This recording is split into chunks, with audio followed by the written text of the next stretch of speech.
If you haven't heard about Anchor, it's the easiest way to make a podcast. Let me explain. It's free. There's creation tools that allow you to record and edit your podcast right from your phone or your computer. Anchor will distribute your podcast for you so it can be heard on Spotify, Apple Podcasts, and many more. And you can make money from your podcast without any minimum amount of listeners. It's everything you need to make a podcast in one place. Download your free Anchor app or go to anchor.fm to get started.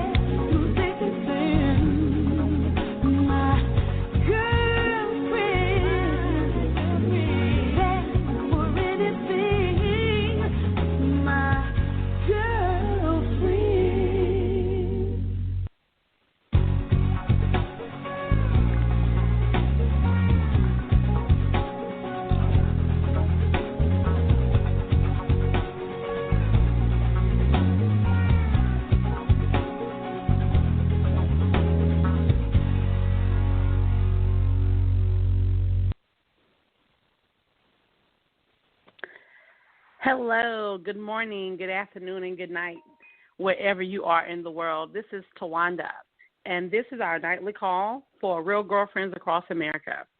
Real Girlfriends Across America is a company that has a foundation and mission to build lifelong friendships with women across the globe. And we are definitely looking to bring you hot topics each and every night, and our goal is to feed your mind, your body, your soul, and your bank account. And we have been having an incredible week with a lot of amazing topics from a lot of amazing women. And tonight, we're going to keep it basic. We're going to talk about friendship and the difference. And the difference actually is just the difference in you and your friend, because we know that no two people are exactly alike. And before we get started tonight, I just want to acknowledge and say hello to everyone that's on the call. And if you're on the line tonight, just state your name, the state you're calling from, and the mood that you're in right now. And the call is open. My name is Karen. I'm calling from Philadelphia, Pennsylvania, and I'm feeling tired. Mm-hmm. Well, I'm glad that you made it on tonight, even though you're tired. Thank you so much, Karen. All right, who else is on? You. Yes, ma'am. My name is Anna, and I'm calling. Go ahead. You can go ahead. Hi, my name is Kay. I think I said I was going on mute, but just to state how I'm feeling discombobulated, just kind of scatterish. So yeah. Oof. All right. Hopefully you'll feel great before you end the call then. Thank you for dialing in then. All right. Who else? Hi, my name is Anna. I'm calling from Maryland, and I'm feeling excited. It's my first time on here. Hopefully it won't be your last. Thank you so much for joining us tonight, Anna. All right. And as I was saying, this is Real Girlfriends Across America. We have this call each and every night, and we have fun. We get on the line, we share information, have hot topics, and so many different things, and our goal is to continue to build and continue to grow. So I chose this topic tonight because in life, we always talk about having different types of friends, and there are so many different types. So as we get started, I just have a couple of different questions that I want to ask the ladies on the call tonight. So I really want us to really more so have a conversation.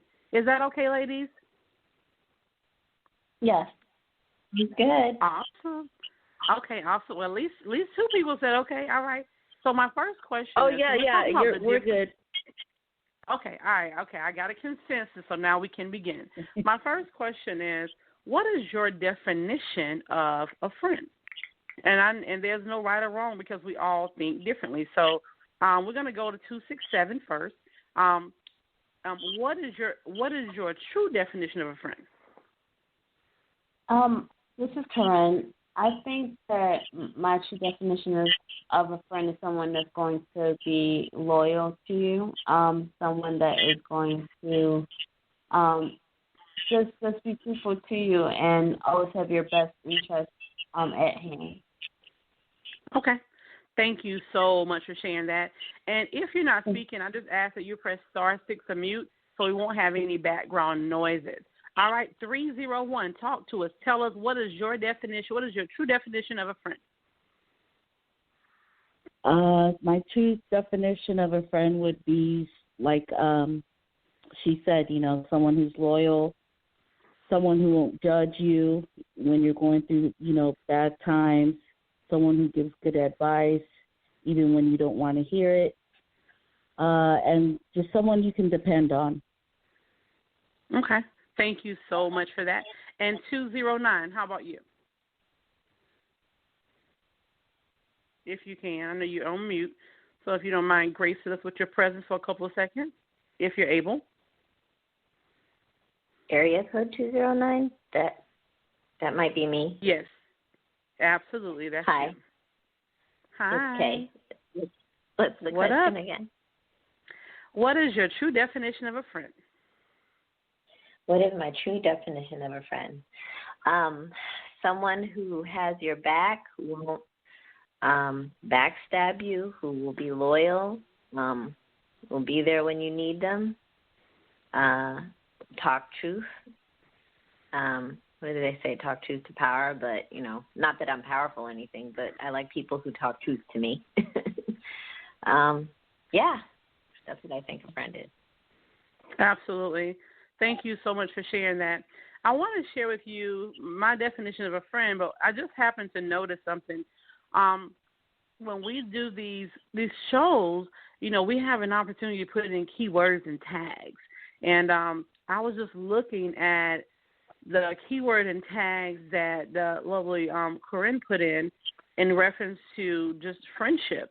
And, I gave her a topic about, what the call was about tonight, but she didn't really know, like, hey, what's this girl going to talk about?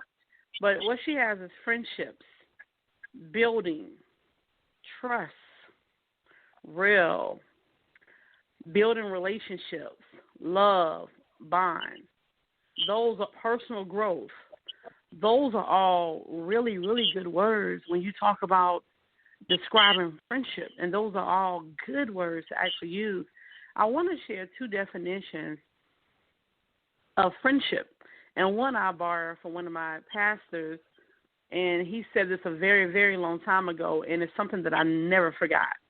And he said a friend, I'm talking about a friend now. I'm not talking about someone that you know down the street. I'm talking about a friend. A friend is someone who knows you. They know all about you. They could destroy you, but they never will.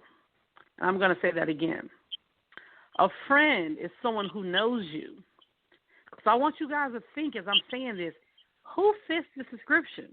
A friend is someone who knows you.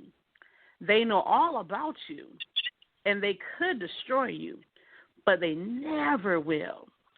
And I had another wise person tell me a definition of a friend that I said, wow, that's amazing. And he said, you find out who your friends are during adversity, in your absence, and at your death, okay? You find out who your friends are during adversity, in your absence, and at your death. So what I want to ask, I want to go to 267 first. There's three things that he said. You find out who your friends are during adversity, in your absence, and during your death, okay? So tell me, how could you identify a friend, 267, Ms. Corinne, during adversity? Can you give us an example of that? I think an example of that would be if I was, maybe down and didn't have what I, typically had, and let's say I was throwing myself against hard times. And it's, they usually say who your friends are when you're going through something. So that's a telltale sign to, really tell, like, the people that disappear when you're down are generally not the people that really was riding for you in the first place. Right. So true. So true. How about in your absence? Talk to us, 301. How can you tell a friend in your absence? You're not around, but this person's still your friend. How so? Well, I think Well, I'm not around, meaning like I don't consider that person a friend, or No, meaning if me, you, and Corinne are together, and then you leave, and right. I'm still your friend though. You're not there. You left. Like you went to work. You're not even here right now. Okay. But I'm still your friend. Okay. You can tell your friends during adversity, in your absence, and at your death. Well, let's say if Corinne brought me up in discussion and she was talking about me, this is just an example, but she was talking about me, and if you were to engage in the type of conversation she was trying to have, like bashing me, then you're really not my friend. Absolutely, because a true friend would do what? A true friend wouldn't sit there and entertain it. They would just say, you know what, that's my friend. Don't be talking about her, or just dead the conversation. Absolutely. That's what. And I heard someone say the other day, and I'm sorry, Anna. I heard someone say the other day, they said someone was telling their friend, hey, they were talking about you, and the friend said, I really don't care what they said. I'm really more concerned about why they felt comfortable enough that they could say it around you. Hello, somebody. Right. Okay, you feel me? All right. And at your death, talk to us 209. How can you prove friendship at someone's death? Hey, they're gone. They're dead. How can you prove friendship at someone's death? How can you show that you're a friend? Why would it even matter? They're dead. I mean, I think it matters most to the people who are left behind, right? I mean, the only way you can't really prove that you were that person's friend. It's kind of too late. The only thing that you could do is try to be there for the family. But if you haven't been a friend, even family will know who's a friend and who isn't, right? That's right. Absolutely. And friendship can be a very powerful tool, and often some people take it for granted. Question number 2. In a friendship, are you normally the giver or the receiver? And explain why you choose the answer that you're choosing. I'm going to go ahead and stick with you, 209.